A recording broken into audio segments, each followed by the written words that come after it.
Krishna মায়াপুনি tiger kitchen থেকে সবাইকে স্বাগতম। আপনারা কেমন আছেন? আশা করি ভগবানের কৃপায় ভালোই আছেন। আমি আজকে একটা একদম পাতলা হালকা পাতলা রসা আপনাদের সাথে শেয়ার করব। একদম স্বাস্থ্যসম্মত, শরীরের জন্য খুবই উপকারী। এখানে আমি কিছুটা পনির ভেজে নিয়েছি।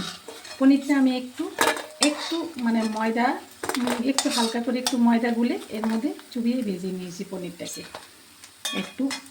আর এখানে আমি সবজি নিয়েছি, বেগুন কিছুটা, ঝিঙে একটু বড় বড় করেই বানিয়ে নিয়েছি, আলু, আর এখানে নিয়েছি ডুমো ডুমো করে লাউ। এই সবজিটা একদমই হালকা হবে কিন্তু শরীরের জন্য খুবই উপকার। তাহলে চলুন দেখে নিই এই সবজিটা কীভাবে রান্না করব।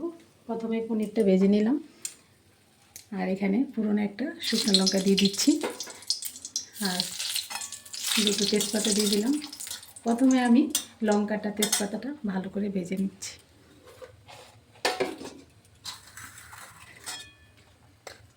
আর ফোড়নের জন্য এখানে নিয়েছি একটু গোটা জিরেটা ফোড়ন দিয়ে দিলাম। জিরে এখানে আমি কয়েকটা কাঁচা লঙ্কা দিয়ে দিচ্ছি। জালটা আপনারা পছন্দ মতো দিতে পারেন, 2-3টে। কাঁচা লঙ্কাটা সেরকম জাল না, আমি 4-5টা কাঁচা লঙ্কা দিয়ে দিলাম। প্রথমে আমি এখানে সবজি থেকে আলুটা দিয়ে দিচ্ছি। এখন আমি এখানে সব সবজি দিয়ে দিচ্ছি, লাউ, ঝিঙে, বেগুন, লবণ দিয়ে দিচ্ছি, একটু হলুদ গুঁড়ো দিয়ে দিচ্ছি। ভালো করে মিশিয়ে সবজিটাকে একটু ঢাকা দিয়ে রাখবো, যাতে করে লাউ, ঝিঙে সব কিছু ভালো সিদ্ধ হয়। এই যে ঢাকনাটা খুলে দিলাম। দেখুন ঝিঙা থেকে কত জল উঠেছে, লাউ ঝিঙে একটু জল উঠেছে।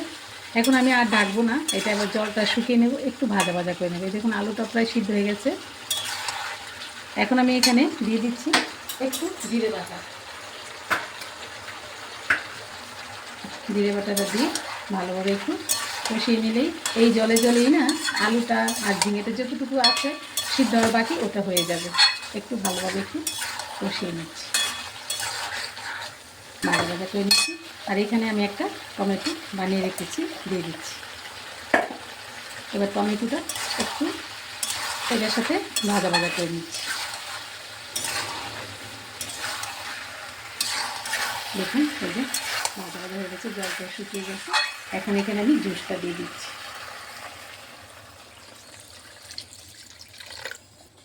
আমি এখানে প্রথমে সবজির মধ্যে অল্প লবণ দিয়েছি, যেহেতু অনেকটা পাতলা জুস বানাবো তার জন্য আমি কিছুটা লবণ দিয়ে দিচ্ছি।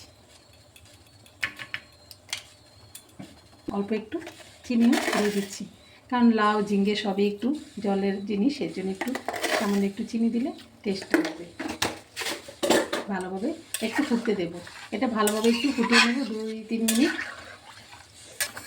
এই যে 2-3 মিনিট ফুটিয়ে নিলাম, সব কিছু সুন্দর হয়েছে। ঝিঙ্গে, আলু, লাউ খুব সুন্দর সিদ্ধ হয়ে গেছে। এই যে আলুটাও খুব সুন্দর সিদ্ধ হয়ে গেছে।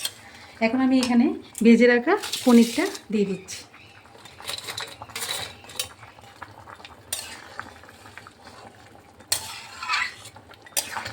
দেখুন পনিরটা দিয়ে একটু ফুটিয়ে নিয়েছি।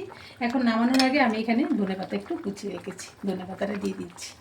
এই দেখুন ধনেপাতাটা দিয়ে এই যে একটু নাড়াচাড়া দিয়ে নামিয়ে দিলে হয়ে গেল আমাদের এই একদম হালকা পাতলা জুসটা। দেখুন এই যে সবজিটা নামিয়ে দিয়েছি, আর আলু সব কিছু দিয়ে একদম মানে বেশি জুসটা নিয়ে ফুটে গেছে। আর এটা খুবই ভালো লাগে, কেউ যদি মনে করে এটা রুটি দিয়েও প্রসাদ পেতে পারে ভগবানকে ভোগ লাগিয়ে। এরকমভাবে আপনারা এরকম হালকা সবজি বানিয়ে একবার ট্রাই করবেন, কেমন লাগে, ভগবানকে ভোগ লাগিয়ে প্রসাদ পাবেন। আর আজকে ভিডিও এখানে শেষ। সবাই ভালো থাকবেন, সুস্থ থাকবেন। আবার দেখা হচ্ছে পরের ভিডিওতে। হরে কৃষ্ণ। আর গৌরী থেকে দর্শন করুন, গৌরী থেকে কৃপা লাভ করুন।